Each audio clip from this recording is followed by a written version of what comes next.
to another 80s golden age of comedy. I'm your host, Bruce Starr, and this is so exciting for me because the first shows that I've done, and we're probably at about 16 or 17 or 18 shows now, I've known just about every one of the guys. I was a personal appearance agent in the 80s, mostly out of the improv on Melrose.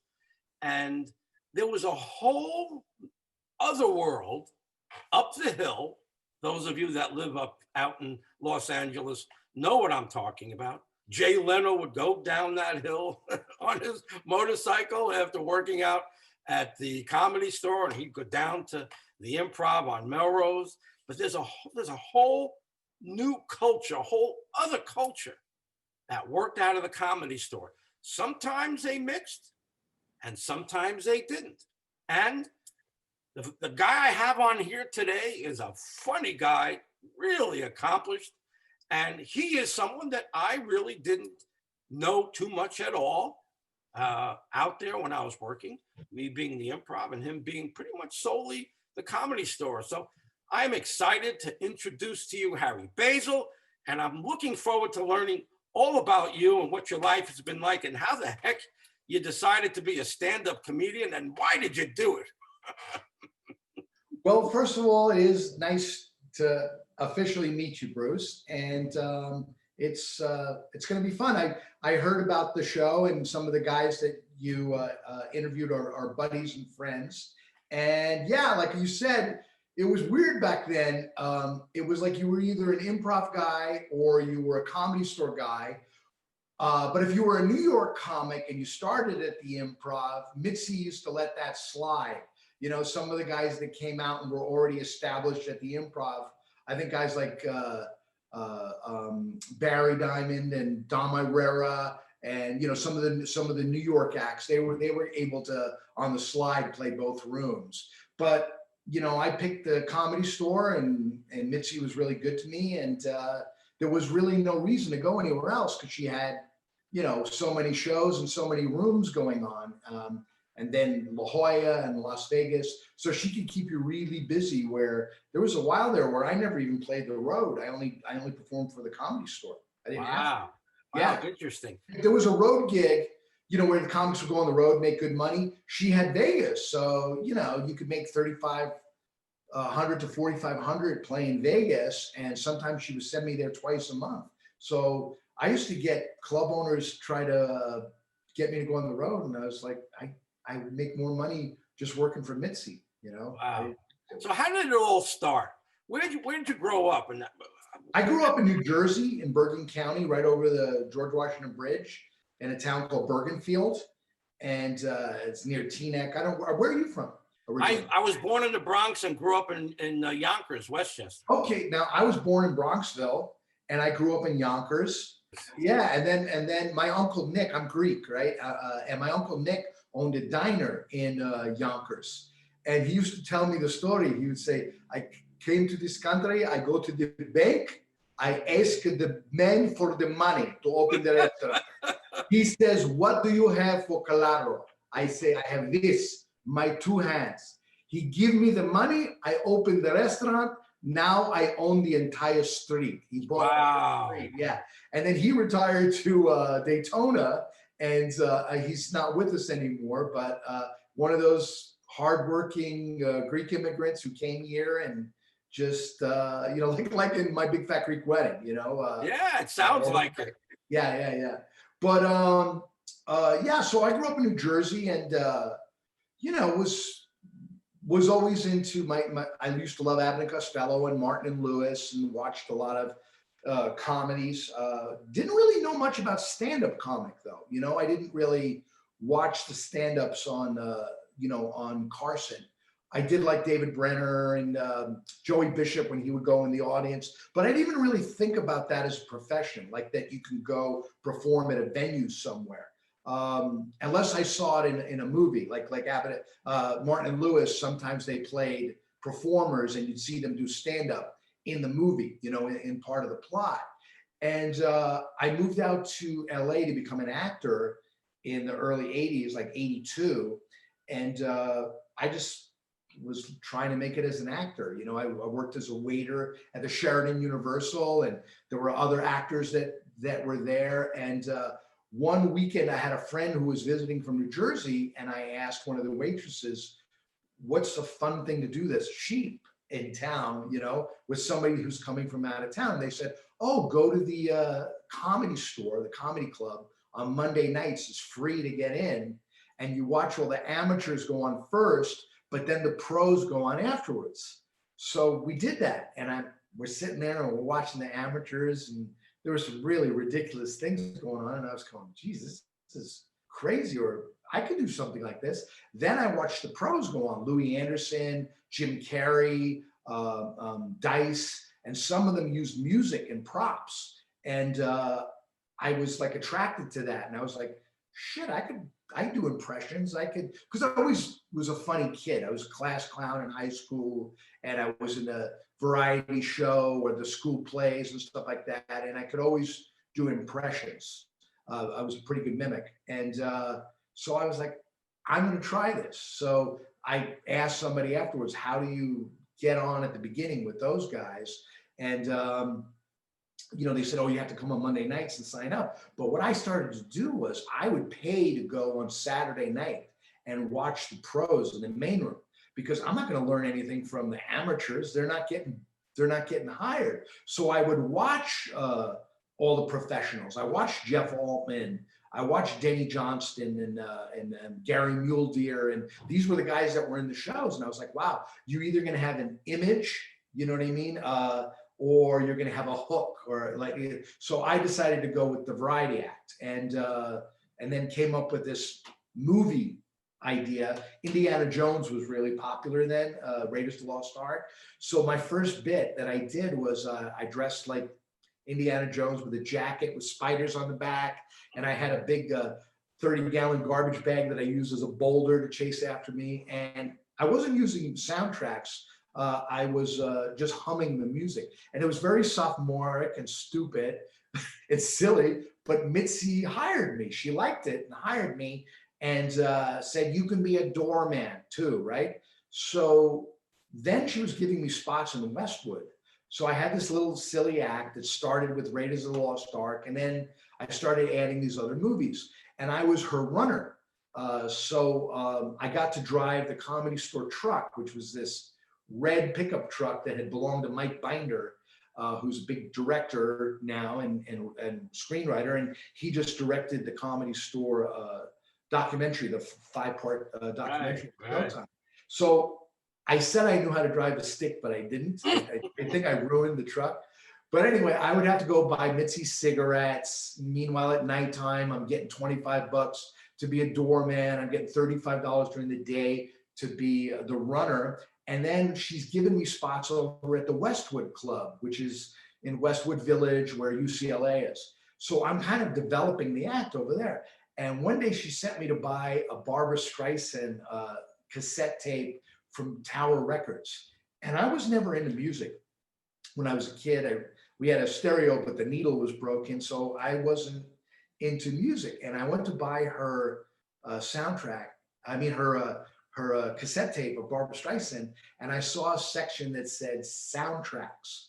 And I went down the aisle, and it was all movie soundtracks. And I had never known that you could buy the music to a film. And I'm looking, and I see Jaws and Superman and Risky Business, and I literally like wrote my act right then. I started grabbing all Rocky. Oh my God, I could drink the egg and spit it out. And Superman, I could lay on a stool and be super. And I just started grabbing these albums, and my A whole new world opened up for you. Yeah, it was almost like that shot in Jaws where he's on the beach and the kid's getting eaten, and the camera moves in and pulls back. And like, so I went to Laura, who was my friend then. She's my wife now. And she had like a turntable with a cassette player where you could record on cassette only the sections of music that you want. So I started cutting this together, and she gave me a spot in the original room one night late, and I followed Robin Williams, Rodney, and Richard Pryor. Wow. Okay? And it's the first night that I did this whole cut together bit where I closed with Flashdance, and dumped the water on my head. And then it went into the Rocky music, and I took my shirt off and I had the trunks on, and I drank the egg and punched meat and all this. And I killed and got a standing ovation. And Mitzi grabbed my hand when I got off stage and said, "You're not the runner anymore. You're a fucking headliner." And so that weekend, I was in both shows in the main room and both shows in the original room. And then 2 weeks after that, she opened Vegas. And the next thing I know, I'm headlining in Las Vegas. And I was only a comic for like 7 or 8 months. So that kind of started it for me. And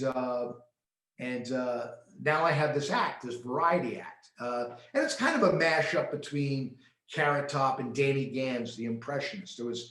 So it wasn't all just music. I would do bits and do some characters and do some impressions. You actually look like De Niro all the time. Yeah, I kind of do. Like you're holding in gas. That's how you do a Robert De Niro impression. You just act like you're smelling a fart.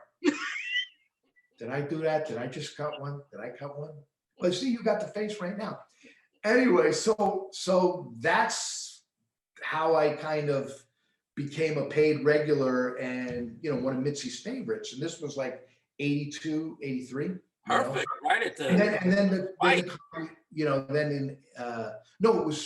might have been 84. It was 84. Yeah, 83, 84. And then 84 is when she opened up the Comedy Store at the Dunes, which is the Dunes Hotel is where the Bellagio is now, and that was the very first comedy club in Vegas where there were 5 comics on the show. So it was a lot of fun. You got to work with, I think I sent you a cover of Las Vegas Magazine, and it says "Unknown Band of Zanies Invade the Dunes." And it's myself, Louis Anderson, Jim Carrey, Andrew Dice Clay, Paul Rodriguez, Blake Clark, and Hamilton, I'll make sure that I put that in. Yeah. And it was May 4th, 1984, and that was my birthday. I was 24 years old, and here I am headlining in Vegas. It was pretty cool. That is a great success story because, as you know, it could take guys, years and years before they can get to even a middle level. Well, like I said, what I did was I would go, I was a paid customer, and I would watch the pros and realize, not to like steal anything, but go, all right, like Dice was using music and he was doing some Stallone impressions or whatever, or Jim Carrey used a lot of music. Dice and Jim Carrey were like my biggest inspiration because they did impressions and they used music in the act. And then I saw Mule Deer use props, and I didn't want to use props as like the prop was the joke. I just wanted to add it to the vignettes, the movie spoofs that I was creating. If it helped to have a prop in there to make the bit look better, then I would add a prop. But I wasn't building props to like hold them up and say this is the joke, like Carrot Top or Rip Taylor. So you really had you really established like a brand for yourself that was different than the other guys. Well, I loved movies. I wanted to be a film director. I was making movies when I was a little kid, like from 12 years old on. I was making little army movies and cowboy movies.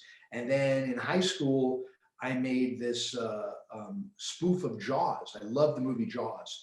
And I entered it in a film contest, the New Jersey Institute of Technology, and I came in second place. And Otto Preminger, the director Otto Preminger, gave me the award. It was pretty cool. Wow. And I knew I wanted to be a filmmaker. So, obviously working at the Comedy Store and then getting, an agent and acting roles and stuff like that, I knew down the line I wanted to write or direct. And then that eventually came when I hooked up with Rodney, in the 90s. You know what I mean? Wound up working on. I definitely want to hear all about that, no doubt about it. So lead me through how did the guys accept you when you first got there? And then as you started growing and getting better? Well, that's an interesting thing because there was a lot of comics that didn't like prop comics, you know what I mean? But Mitzi sure loved variety acts. And a lot of the big headliners were variety acts. Gallagher, I guess, did Sledge-O-Matic in the main room. And Mitzi was like, you need bigger fruit, use watermelons or whatever. And Gary Mule Deer and Denny Johnston. And I know I'm leaving some guys out, but it wasn't discouraged. And some of the, monologists would scoff at it and make fun. But I was a pretty nice guy, and the guys were nice to me, and they liked me even though they made fun of me a lot. At my wedding, all these comics were at my wedding, and George Miller, the late great George Miller, the camera goes over to him, and they go, "George, you want to say something to Harry?" And he looks at the camera and goes, "Harry, get an act, get an act." He was so mean. He goes, "Yeah, my mother came to see me last night and said, hey, that clown act that was on after you," clown act is what he referred to me as. But yeah, so there were some guys that kind of gave you a little bit of a hard time, but nothing.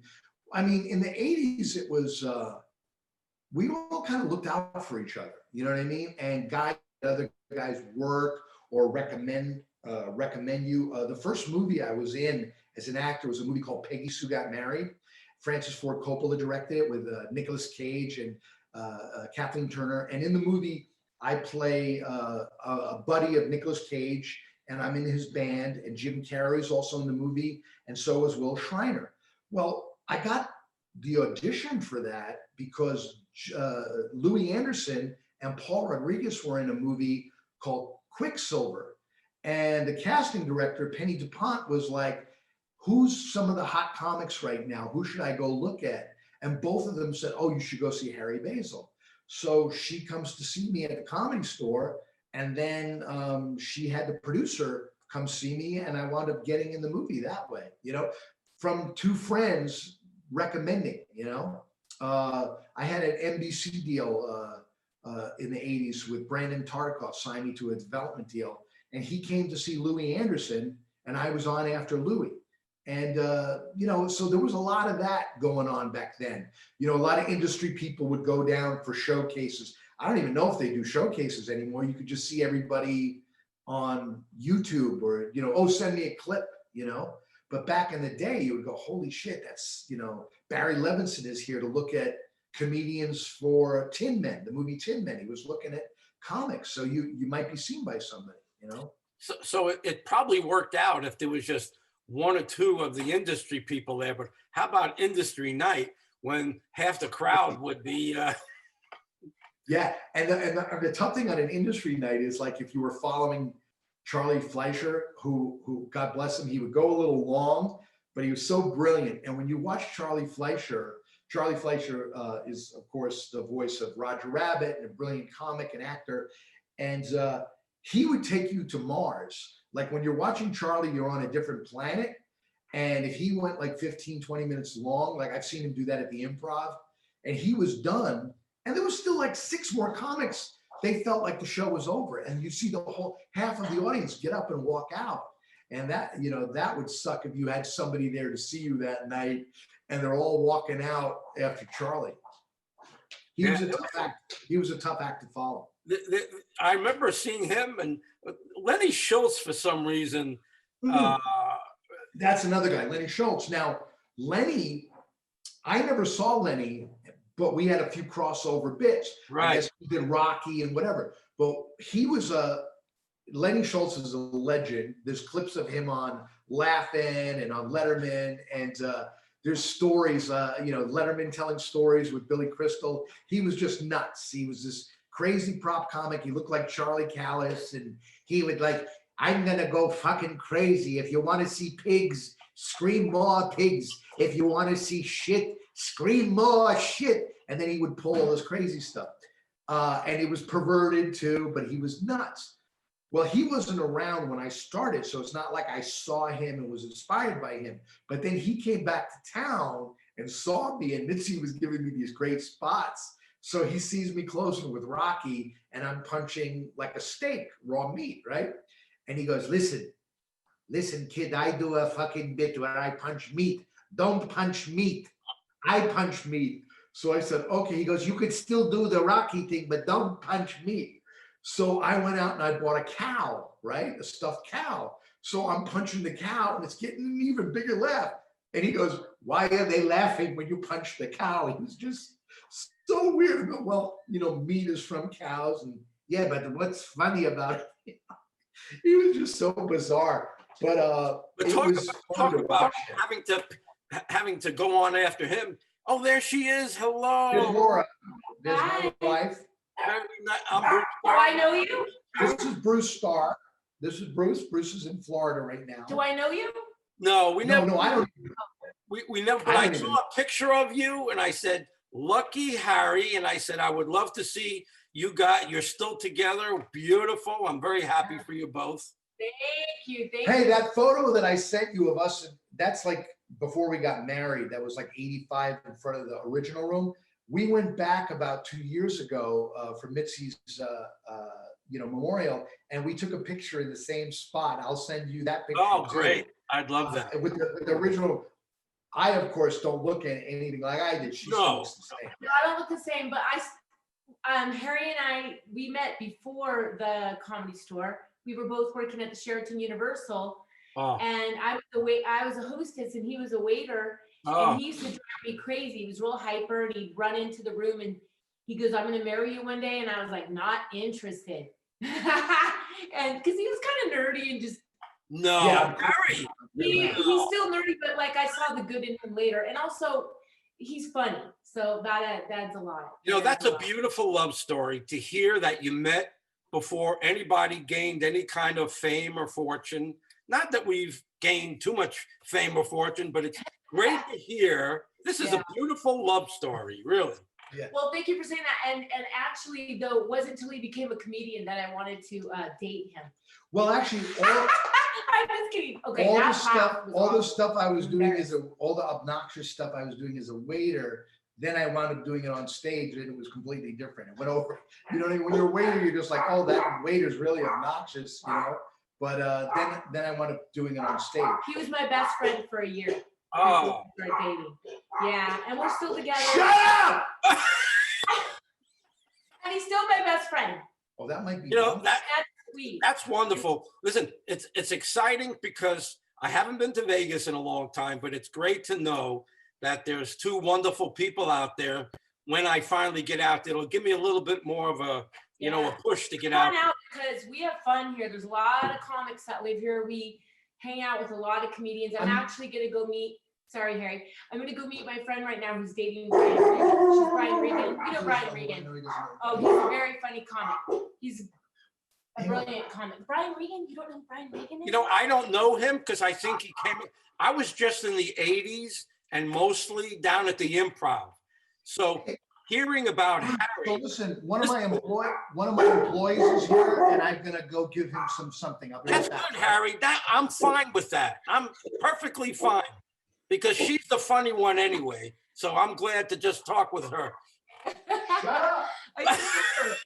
But anyways, I'm going to meet our friend Brian Regan's girlfriend right now for lunch. So we're going down to Main Street. But I was gonna say, definitely, there's a lot of. I mean, listen, I love LA and California. That's where I grew up and I was born. But we have fun here. So I don't know how long we're gonna stay here. But we know a lot of comics. It's fun to hang out with them. It's fun to hang out with funny people. Don't you think? I love that, and just to know that you guys are out there now is gonna. I'm sure I'll make my way out there a lot sooner than later. That's the one thing about Vegas is, I'm not a desert person, but I do love that they have a lot of shows. Before the pandemic, I mean, we were going and, we go and see all kinds of musicians and all kinds of fun shows. And it's just, there's a lot to do and great restaurants. So it is fun out here.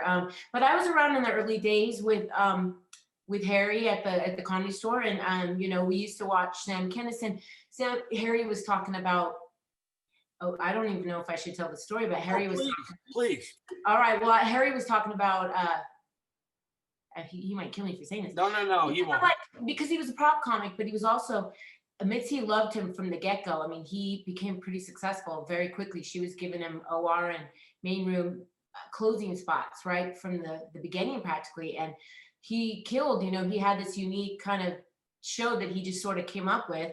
He's a funny guy, but I mean, he also, it was very creative and unique at the time. And she took a very big liking to him, and he started getting great spots. So Sam Kinison, who would be in the OR, and he would close the OR, would be kind of jealous because he was a prop comic, and And so, well, they have a funny story. Harry has to tell you the Sam Kinison and Harry story, but we used to all go in and watch Sam because he would be on at like 1 in the morning or so, and all the comics would go and watch him. He was a comics comic. We would all go in and watch him because he was so funny. But we also would hang out with him every once in a while. They were super wild people. There was a group of them, all the comics and their girlfriends, and they would do cocaine for 5 days in a row. Oh and my not God, sleep. you're talking about cocaine. I walk out of the room and she's talking about cocaine. You know what I mean? Like they were just a whole different breed, but we were friends with them. I was saying, are you just gonna walk away in the middle of this I and need to walk. leave me here to do this? You're doing just fine. So tell me about. I know that Mitzi had like a place where the comedians stayed. They had no place else to stay. Did you know She had about the house that was up above Crestwood or Crest Hill or something like that? yeah, Crest Hill, I think it was, and it was right above the Comedy Store, and a lot of the comics lived there. Yeah, and she was good to everybody. I mean, she wasn't a fan very often of the girlfriends and the wives. Like the comics would go and perform in the Vegas club at the Old Dunes, which is now Bellagio, and she would she didn't want girlfriends or wives around, but we would always sneak and come anyways. Oh, Right. yeah, I forgot about that. Yeah. So it was just funny, and she was always nice to me. She was always friendly, but she was just kind of funny like that. Yeah. Sometimes because he's one It of was the a boys' club. It was a boys' club, but also she loved the female comedians as well, obviously. Yeah. But I'm gonna let Harry take over. So nice to talk to you. So nice to meet you or Again. talk to you. We'll see take you care. around. You know, she's better to look at than you. I know. Well, this is not part of it. He cuts stuff out. Oh, okay. We're not live. You'll be completely cut out, honey. No way. No way. You could cut me out. So were you a part of that whole like apartment thing with all the guys coming in and out up there? Oh, you mean Crest Hill? Crest Hill. Yeah, the mansion. No, I never lived there, but some of my buddies lived there, and I've been to it a lot. Yakov Smirnoff lived there. Tom Wilson, who played Biff in Back to the Future and is a wonderful actor and comedian, he lived there for a short time. And Andrew Dice Clay lived there. They were all roommates. And so sometimes I would give Dice, if he decided to walk to work, I'd give him a ride up to Crest Hill, and he had this little tiny room. And I would sit on his bed and he would make me watch what he was going to do. Tomorrow, I'm going to open with this. I'm going to take out the lighter and I'm going to do this. And he would show me the impressions he was going to do. And he would say he was going to be the biggest star in the world. And he was. At one point, he was the hottest comic on the planet. I don't think anybody's done what he did, selling out those venues. And this is pre-social media where you could get fans from Instagram and YouTube and Facebook and MySpace. He was on Rodney's special, and then he did his own special, and then he was selling out arenas. And then he did the Garden. Oh, yeah. I saw him at the Greek. It was just insane. Rodney was with me. We're sitting in the front row, and the crowd is going nuts. Rodney's played big venues himself, but this was just nuts, the way that the fans reacted. Wow. Yeah. So but those were like some of my buddies, you know what I mean? Yes. When I brought it out. Louis Anderson I was very close with Louis. So was my wife, Laura. I opened for Louis a lot on the road and would go to Minnesota with him. I think I went to Chicago with him and did some dates. We would play Vegas a lot together. Tom Wilson, as I said, we performed in Vegas a lot. And Joe Napodi and Dice and, Dom Irera and I wound up becoming really close. He's like a brother, and I've remained friends with a lot of these guys for years. And now that I'm part owner of a comedy club, I get to book these guys, Wow. I get to book a lot of the young guys, but some of the old school guys are the ones that go over really well in Vegas. Wow. So it's still active, Vegas. Vegas is still kind of open. We're open right now. We reopened November 5th. We're only allowed to have 25% occupancy or 50 people max. So we're set up for 50 people. The room normally holds 320. And it's a 3-man format, host, feature, headliner. And the other mandate right now in Nevada is the stage must be 25 feet from the audience. So we Ooh. have this huge comedy moat that the comics have to perform. Like last week, all three acts like to do crowd work, and they couldn't even see the people. You know, they were so far away, but it's working, and the people are having fun, and you know, everybody just wants to get out and have fun, and we're covering all the COVID safety rules. You know, everybody has their own microphone, their own mic stand, so they don't touch that. You know. So what was like, lead me through working with a Louis Anderson off stage. You know, he very interesting guy, Jeff Altman. I'd love to hear more about Jeff Altman. Jeff is not a household word, but he's an incredibly funny guy. He was a comics comic. The comics just loved him. Yeah, well, Jeff was on like Letterman, like I don't know, 40 times, 45 times. That's a lot, you know. And back in the 80's, uh, maybe not everybody knew Jeff's name unless they were a diehard comedy fan. But you go, oh, I saw that guy in Letterman, or I saw that guy in Easy Money, or in this commercial, because he was the commercial guy too. He had like, you know, tons of commercials. He would score like 5 commercials a year. He was really good. And how did you do? What was a TV land like for you? My first thing that happened for me was I think I told you Brandon Tartikoff, who was the head of NBC, saw me, and he came to see Louis, and I was on after him. And I remember Argus Hamilton, who was the host, and I go, Harry, uh, Brandon Tartikoff wants to meet you, and I'm like, "Whew." I didn't even know who Brandon Tartikoff was, and here I am in my Rocky trunks, you know, and I'm outside standing on Sunset Boulevard talking to the head of NBC, and he goes, "You're the funniest comic I've seen in 10 years since Steve Martin." Wow. And he goes, "I want to do something with you. I want to do something with you." So the next day, Joel Thurm from NBC calls my agent. I was with APA at the time. And they said, you know, Brandon wants Harry for Saturday Night Live. And this is when Lorne Michaels came back, you know, how he left for a while. And I think Dick Ebersol took over producing the show. And then he came back. And so he's calling Lorne Michaels and saying, "I want this guy. We just signed him to a development deal. I think he's great for SNL." And so NBC said, "You're not going to get a lot of money. You're not going to get a lot of holding money. Brandon wants to put Harry in SNL. So make the deal." So it was like, not like this fucking crazy, you know, 200, $300,000. It wasn't. It was like 80 grand. And they said, if you do a pilot, you're going to get this much. They gave me a contract for SNL, how much I would be making on SNL.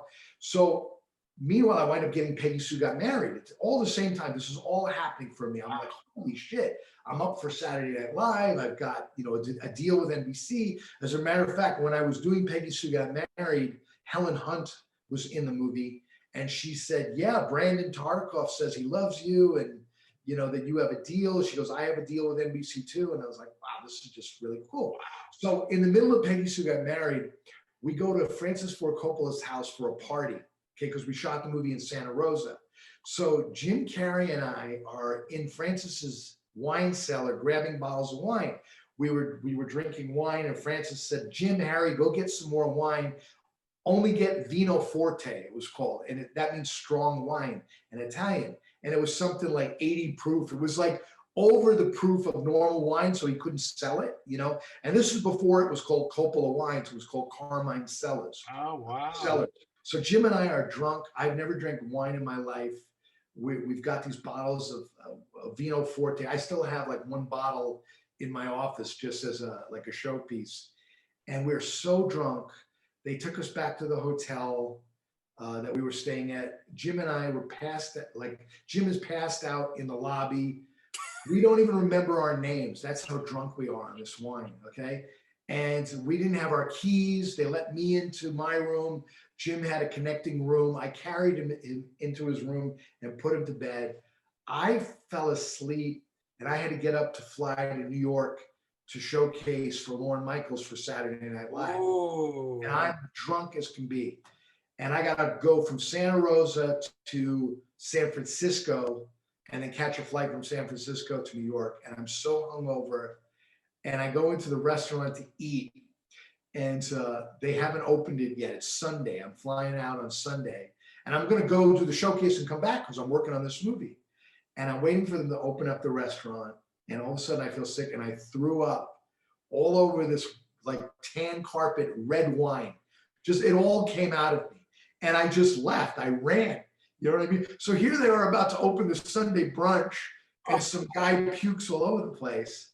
And I went and I did the showcase. I didn't get Saturday Night Live, obviously, because I wouldn't be on your show right now. Oh, No, but this is what I did that was stupid.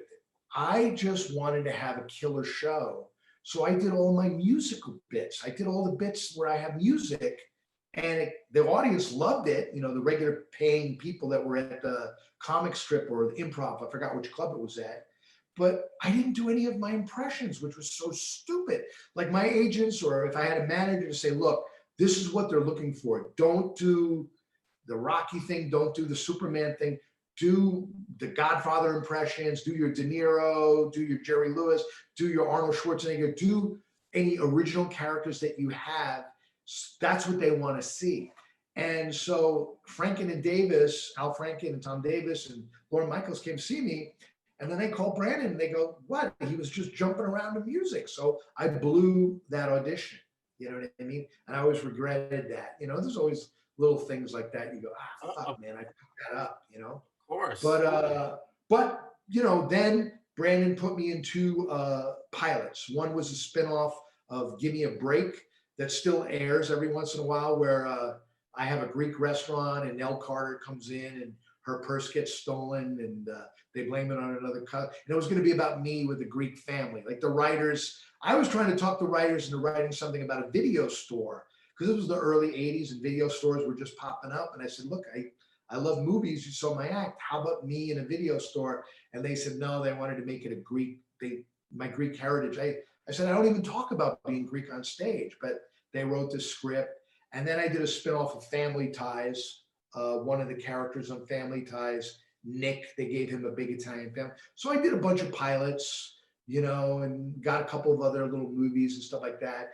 But I wanted to work behind the scenes. And then in 1984, I was put on a showcase for the 9th Young Comedian Special, hosted by Rodney Dangerfield.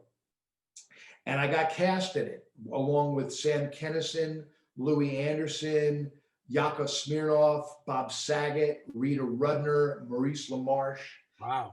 And another comedian named Howie Gold. And it was the highest rated young comedian special at the time because of Rodney. He was fresh off of Caddyshack and Easy Money.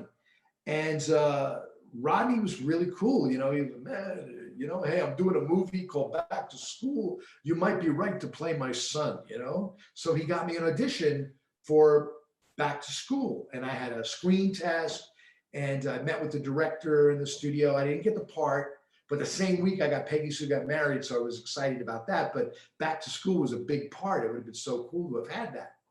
And we did the special and I got some heat from the special, not like Kinison and Bob Nelson. I forgot to mention Bob Nelson. They were like the breakout stars. And Kinison, next thing you know, is doing arenas and he's a big star.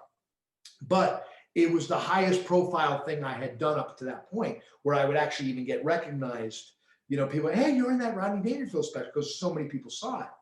Well, after Rodney did like 2 more specials, the second one had Roseanne in it and Schimmel and Jeff Altman and no, I think that was the second one. He decided to do a live show called Rodney Dangerfield and Friends down in Long Beach. And he had never seen my whole show before. So here I am on this show with Saget and Robert Schimmel and Barry Sobel, and Rodney got to see me do my whole act, and I got like standing ovation. It was really cool. And after that show, he was like, man, you fucking killed him, Harry. You fucking killed him, man. Hey, you want to open for me in Vegas? You know? Wow. So I wound up opening for him at Bally's, right? And I was like, oh, this is cool, but he's not calling me. I'm gonna, you know, maybe he's using someone else, you know, because I knew he used Dennis Blair and he had also used Finest Henderson and Rex Meredith and Bob Nelson. Then he calls me to do 2 dates in New York, you know, like maybe 6 months later. It was the Westbury Music Fair and the Valley Forge. Nice. And we're at Valley Forge, and he says, "Man, you love movies. I see you do movies in Iraq. You ever write a movie before?" And I said, "Oh, I'm reading a book on screenplay writing called How to Write a Screenplay in 21 Days." And Steve Odekirk, who's a big director and screenwriter, he had given me this book and also sold me his laptop with a screenwriting program on it. So I Oh, was learning to be a screenwriter, you know? And he goes, "Well, man, I got 2 treatments. I want you to read these 2 treatments and tell me which one you like better." And one was where Rodney was an ad agency guy, and he found a cologne that made him irresistible to women, and all these women were in love with him, right? And then the other one was called Serenade Cafe, where he had a restaurant with singing waiters in Little Italy, and he falls in love with the singing waitress, but she tells him that she can only love a man who can sing opera, but he can't sing a note. And he goes to Italy to learn how to become an opera singer, but it's a scam. The guy that sends him there is banging the girl and stealing money from the restaurant. And Rodney's character winds up on a vineyard where this whole Italian family have this beautiful operatic voices, and they get it from the wine that they make. It's been in their family forever, and they give him the wine, and he goes back and he becomes a big opera star, but he realizes he loves the woman in Italy. Well, I said, "I love the opera one best." And he goes, "So do I, man. Could you believe Warner Brothers is paying writers to write the perfume one?" So he goes, "Do you want to write a longer treatment with me?" Because he had like a 2-page treatment. So I said, "Yeah." He goes, "I'll give you 5 G's, okay?" And so he gave me 5 grand, and I wrote this 20-page treatment with him. And then he goes, "Man, let's make it longer." You know what I mean? And he said to me, "Look, you're not getting any credit on this. This is my idea. You know what I mean? But I'll pay you, right?" So he gives me another 5 grand to write, and we write a 45-page treatment. And he loves it. I'm adding so much, story elements and plots and set pieces and stuff. And he loves what I've done. And now he goes, "Hey, man, you want to write the script?" And I had just finished reading that book on screenwriting, and I said, "Yeah." And he goes, "I'll give you another 10 G's to write the script. But again, you're not getting credit on this." So now I made 20 grand, and this is how I bought my first house. And so we did the index cards, and we put the whole story up. I've added so much to it. And I just said to him, "Look, if you ever make this movie, I would love to be a part of it, assistant to you or anybody on the thing." He goes, "Man, if we make it, don't worry, you'll be on it," right? So we finished writing this really beautiful little script, Serenade Cafe. And at the end, he said, "Harry, man, listen, you put so much into this. I'm going to give you screenwriting credit on this." Ooh. So meanwhile, this other movie comes along called Ladybugs. And Al Ruddy, the producer of The Godfather, sends the script to Rodney. And Rodney says, "Harry, read this. What do you think of this?" And I read it. And I said, "Oh man, Rodney, this is a really funny script for you. And we could do this. We could add these lines. We could do this one scene where this happens and that happens." So he meets with them and says, "I want to do the movie, but I want my friend Harry and me to rewrite the script." Wow. I have no writing credits whatsoever. Rodney gives them the Serenade Cafe script, and they love it, and they go, "Yeah, we'll do Ladybugs first, and then we'll do that one later," because it's not really a Rodney kind of character, where he's throwing the one-liners. He's kind of this sweet Italian guy, like Ernie Borgnine in Marty. Right. It's that kind of a role, which Rodney wanted to play it, but it's not the typical rich guy throwing out the one-liners and stuff like that. So I meet with Al Ruddy and Sidney Furie, legendary director, and Gray Fredrickson, Oscar-winning producer of Godfather 1, 2, and 3. And I have all my notes, and I tell them all the ideas that we want to do, and they hired me to rewrite the screenplay for like $50,000, and I get to join the Writers Guild. Wow. And then they're going to let me work on the movie, right? So we make Ladybugs, and I have a great relationship now with the producer of The Godfather, who wound up doing $1 Million Baby. And I wound up doing 2 other movies with them. He hired me to direct a Burt Reynolds movie like later on, in early 2000. But let's get back to the Serenade Cafe. 10 years after we wrote that script, and I said, "Rodney, I'd love to be involved with this." And he said, "You're not going to get writing credit," whatever. Cut to 10 years later, That's the first movie I directed. We changed the title to The Fourth Tenor, and it stars Rodney and Robert Davi, Charlie Fleischer's in it, Dom Irrera, Vince Schiavelli, Richard Libertini. All these Italian actors are in it, and it was really sweet. And we shot it up in Santa Ynez, where they shot Sideways. So we used that as wine country, Italy, and we shot it on the back lot at Universal. So my first movie, I'm shooting on the back lot at Universal Studios, Wow. the same streets where they chased Frankenstein monster, the villagers. Rodney's running away from all these Italian villagers when he sang really bad at the opera. They're all chasing him with pitchforks and stuff like that. Wow. But Rodney, besides, you know, being my mentor and getting to open for him for 17 years and being in 2 HBO specials, I got to do 5 movies with him. You know, the last 2 I directed, but the other 3 I got to be a producer and co-writer on. So he really opened up the entree of me getting into the movie business, which was always my dream. What a great story. You know, I from time to time mention that Rodney left the business. He just got so frustrated. He left the business for 10 years and, you know, went back to New Jersey. Can you fill in the blanks a little bit what that was like? Yeah, well, Rodney lived in New York, and he, you know, he when he was an aspiring comedian in his 20s and 30s, he was Jack Roy, and he had this act. He used props. He sang. He was a singing waiter. He didn't know what his style was yet, and he got married to a singer, and she knew how hard it was to make in a show business. And she said, "Look, it's not happening. You have to get a real job." So he quit being a comic, and he has a joke. He said, he goes, "To give you an idea how well I was doing when I quit, I was the only one who knew I quit." You know what I mean? And then he went into the siding business and paint supplies and stuff. And Rodney was a tin man, like the movie Tin Men. You know what I mean? He would do aluminum siding. As a matter of fact, Rodney did the aluminum siding on my best friend, Mark Levine, who I went to high school with. And we moved out to California together in the 80s, early 80s. Mark Levine's parents, Murray and Gloria Levine, used to brag that Rodney Dangerfield sold them the aluminum siding on their house. Wow. And he told them that he was also a comedian, and he told them an egg. I mean, he told them a joke, and it was about an egg. He goes, "When my wife, when she has sex with me, there's always a reason for it. The other night, she used me to time an egg." And then he gets into his car and drives away, and Mrs. Levine goes, "Murray, he'll never make it." You know?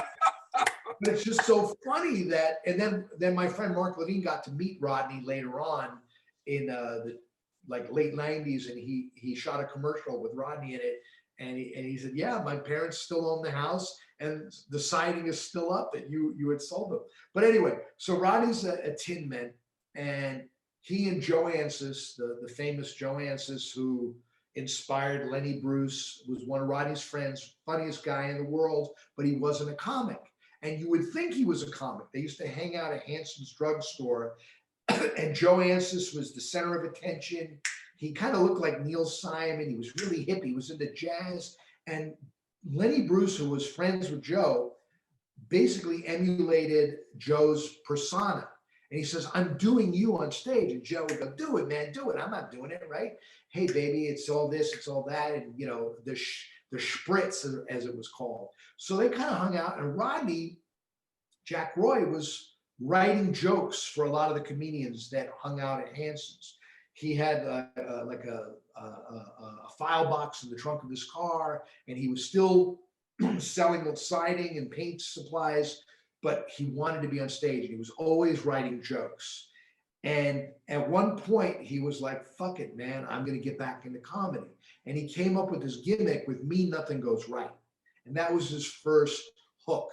You know, later on, the No Respect came in, and but it was all like, "Well, with me, nothing goes right. I put on my shirt, a button fell off. I pick up my briefcase, the handle fell off. I'm afraid to go to the bathroom." Right? So he went back to the clubs, and they said, "Okay, Jack, I'm going to bring you up." He goes, "Yeah, but don't bring me up as Jack Roy. I don't want anyone to know, you know, that remembers me or whatever. Just make up a name." And the club owner came up with the name Rodney Dangerfield. coming to the stage, a great comedian, Rodney Dangerfield, just made up this fucking name. Wow. Rodney goes up and he's doing the with me nothing goes right jokes, and that's the hook that he has now, and that's the image that he's doing. The other night I fell asleep with a cigarette in my mouth. My wife lit it. You know what I mean? And writing jokes like that, self-deprecating jokes.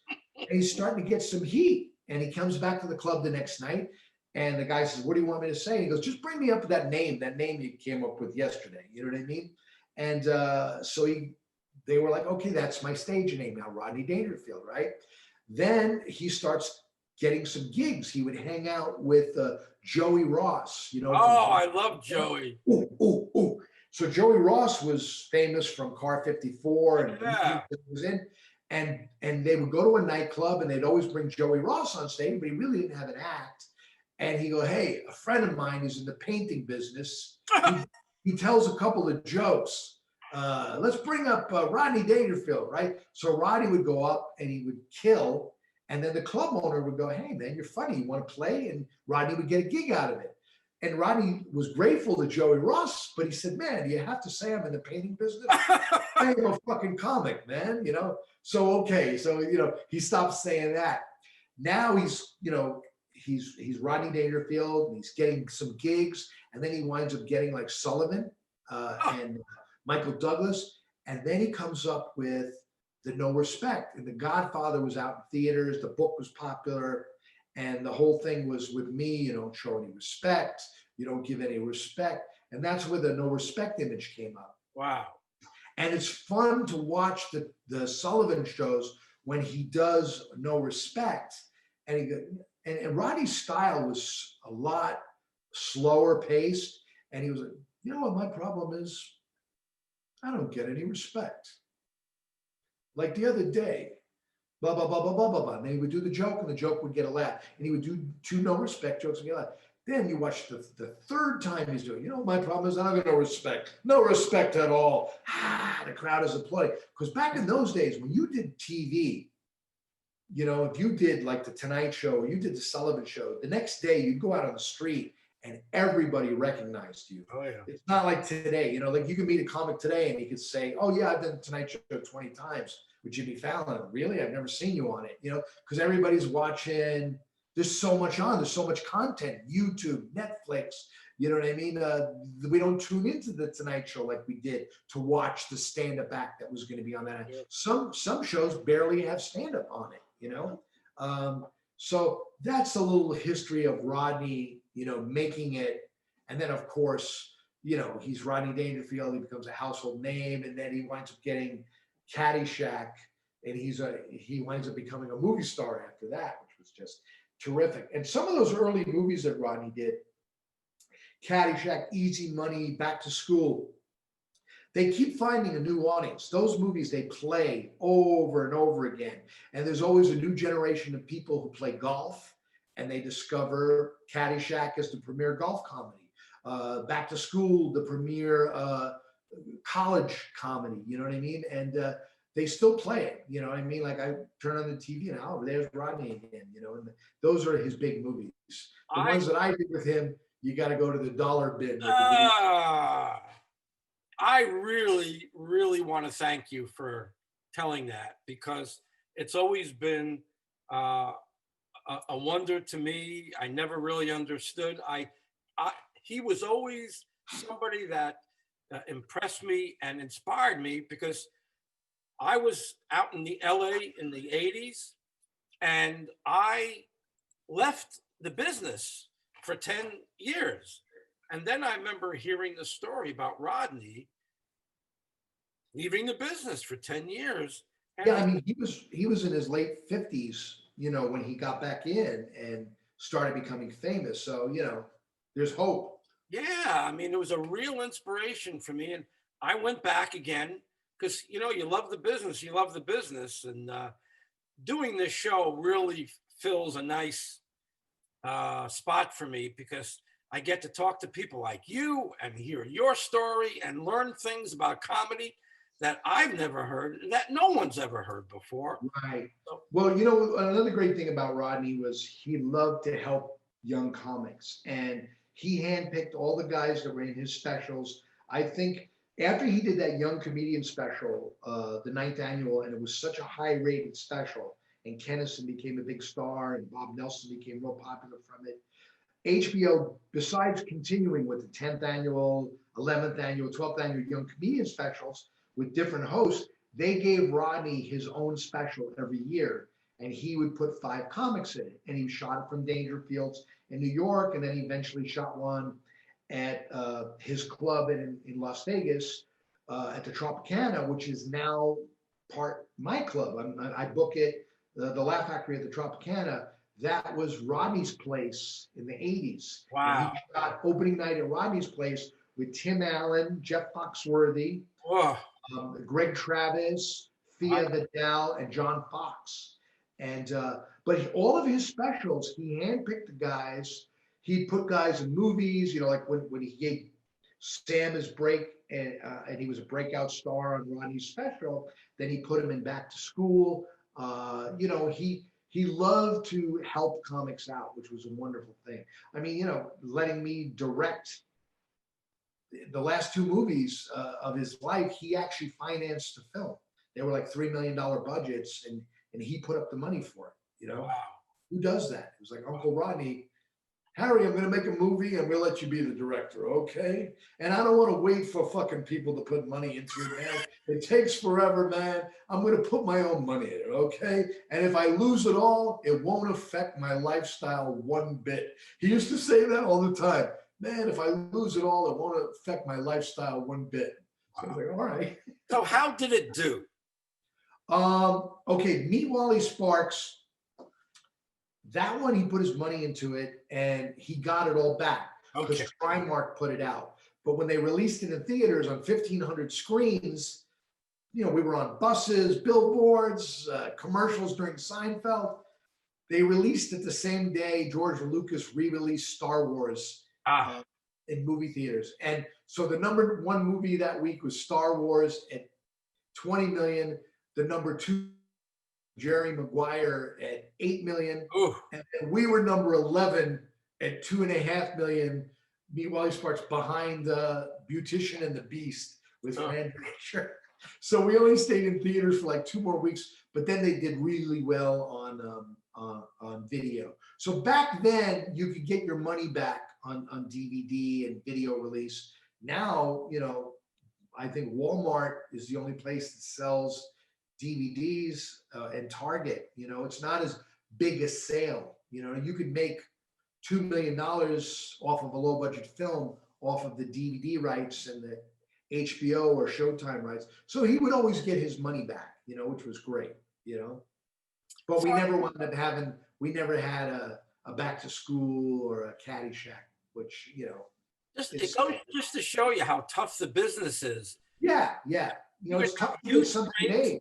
Yeah. Huge breaks, huge opportunities. Yeah, be cast in a sitcom, and that's only a small part of it.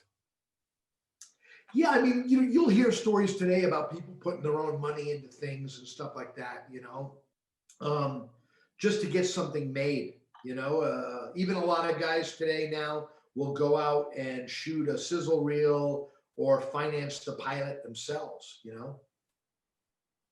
Wow. So I'd love to hear more about your comedy club. What a wonderful opportunity for you to, like you said, see everyone laugh, be a part of something like that. I'd love to hear more about it. Yeah, we've been going 9 years now, the Laugh Factory at the Tropicana. We're in a room that was originally Rodney's place in the 80s, you know, in 84, 85. He had a club there. And then it wound up becoming the Comedy Stop, Bob Kephart's Comedy Stop for 20 years. And I worked that a lot as a headliner. Bob booked me there a lot. And then I think it was Bobby Slayton had his own show in there. And then Brad Garrett was in there for 2 years, the Brad Garrett Comedy Club, a great comedy club. And then Brad had a better opportunity to move across the street to MGM and build a room from the ground up. It's probably the most beautiful comedy club in Vegas. Wow. Giving kudos to Brad. we're very friendly with them. We're right across the bridge from each other, but a lot of comics play our room and then his room, and we have no problems with that. We're both comics. We want comics to work. I'm not going to tell a comic, no, you can't make money. And so I found out that the room was available, and I knew that it was a great comedy club. But I said to my partner, Joseph Murray, who's the money guy, we did a bunch of Rodney movies together. He's a movie producer. I said, this great comedy venue opened up in Vegas. I said, it was Rodney's place at one point. I said, we need a brand, and we were both friends with Jamie Masada. I had played the Laugh Factory before. So we called Jamie. I said, Jamie, we've got this great room. There's a history in there. Rodney has a history in there. And Joseph Murray was very friendly with Alex Umenjian, the owner of the hotel at the time. So we all flew to Vegas, and on a handshake, we met with the hotel, and he knew the brand. The Alex Umenjian lived in Beverly Hills, and he would drive past the Laugh Factory in Sunset Boulevard, and he would see the lines around the block. So he knew that it was a popular brand. And we went in there. And so Jamie's the name, Joseph's the money guy, I'm the sweat equity, and I run it and book it. And we've been going on 9 years. And I get to book a lot of my buddies, a lot of really good, solid comics like John Caponera, Dom Irrera. And then we've had some big stars in it. Dice would play it once a month, once every other month. Wow. And yeah, now, he goes, Basil, I make less money at your club than anywhere I've ever played, but I love you and I love playing the room. And we have the greatest green room. I'm going to send you a picture of our green room. Please. The best green room in Vegas. And we would do karaoke in there on Saturday nights, and all the comics from the other clubs would come hang out. I'd cook like Big Ziti, and man. We would just hang out till 3 in the All morning. right, I'm coming out. Yeah, it's a lot of fun. Roseanne did a 6-month residency at 7 o'clock. And then after she left, Rich Little came in. And Rich is going on 5 years. We've had Rich Little. At 4 o'clock, we have Murray Sawchuk, the magician. He's on Pawn Stars and America's Got Talent and the Hallmark Channel. He's a famous magician. He does a 4 o'clock show. And then we do our 8:30 and 10:30 show. And we're normally open Monday through Friday, 2 shows, 8:30 and 10:30. But with COVID right now, we're only open Thursday through Sunday. So, we've got, some great comics. Dom Irrera is coming in during March Madness.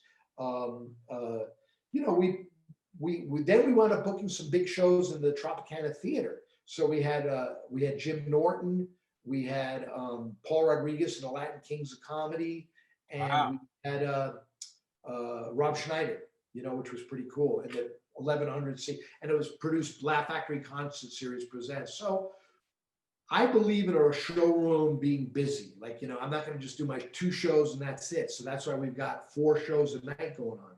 And right now we're still going strong with 4 shows. Wow. Then last year we had, in 2019, we had, not last year, the year before, I don't even count 2020.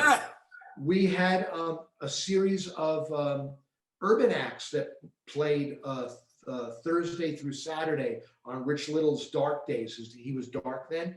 So we had Bruce, famous comedian from Atlanta, BET, an Earthquake, DC Young Fly, and these guys were selling out like crazy.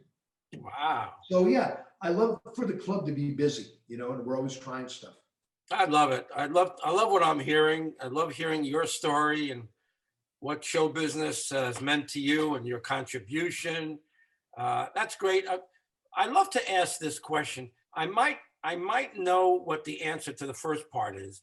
I like asking, what was your biggest disappointment in the business? And also love to hear, what was that one or 2 times that was like, wow, this is great. I guess disappointments in the business. I know that, there's things like the Saturday Night Live thing, screwing that up, you know what I mean? And not doing the impressions and doing the correct audition for that. So, but I never dwelled on that, And then Brad Gray wanted to represent me, okay? Right. And Brad represented Gary Shandling and Saget at the time. and he was a big manager, and he wound up, Brad Gray Television produced The Sopranos. I think he ran Paramount Pictures for a while. So I think Danny Robinson was my agent. He goes, yeah, Brad Gray wants to be your manager. He wants to take you out for lunch, but we don't think you need a manager. We think we can handle everything for you. So, because then you got to pay 15% to him, and you're only paying us 10%. We could, so I didn't go. I didn't take the meeting. And if I had taken the meeting, I know I would have been flattered by him, and I would have gone with him. And who knows where that would have led if I had a big manager like that and the guidance of Brad Gray. So I always regret that I turned down. Always take a meeting.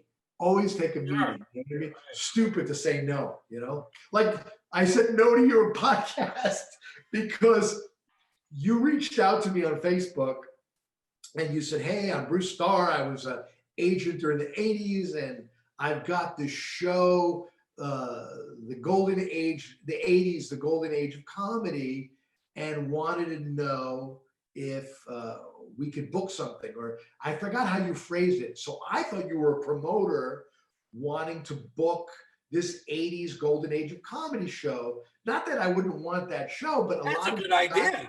But listen, a lot of these guys, I already know them. I have their cell numbers, and I booked some of them. So I'm like, I don't need to have this promoter bring. Some weeks, listen, I did a 1 week with me, Jeff Altman, and Roger Bear. So basically, that was like it was an old timer show, but we all got to hang out together and have fun together. And sometimes I'll book those shows, like Joe Napodi and Fraser Smith and I. We're talking about like once COVID settles out, maybe this summer we'll perform because we love to hang together. It's a lot of fun, yeah, those would be the two things, that I regretted, or a lot of TV that I turned down early on because my act didn't really go over well on TV, and Star Search wanted me to do it. And they were like, look, you're going to win. We can't guarantee it, but we're telling you, you're going to win. We want you to do the show. But I said, I can't do 3 minutes. My act takes time. I got cut all the stuff together, and they knew that I could probably do it. Now I know how to cut it down, but they wanted me to do the show, and I said no to them. Or VH1 and MTV wanted me to be on, and I said no because I knew it was hard to do my act because they had to pay royalties for the music and all of that kind of stuff. And I turned down stuff which I wish I did, because even if it just made me a little hotter, then you could charge more money when you headline clubs. The more TV exposure you had would have been better. Harry, this was great. I really appreciate your time. I'm glad to hear about your successes. I love hearing about your comedy store, comedy club in Las Vegas. And thanks for being on the show. I really appreciate it. It was a lot of fun. It was great meeting you. Take care, everybody. Thanks for watching the 80s Golden Age of Comedy. More comedy coming up again on the next show. Bye-bye, Harry. Thanks again. Bye-bye, everybody. Bye-bye.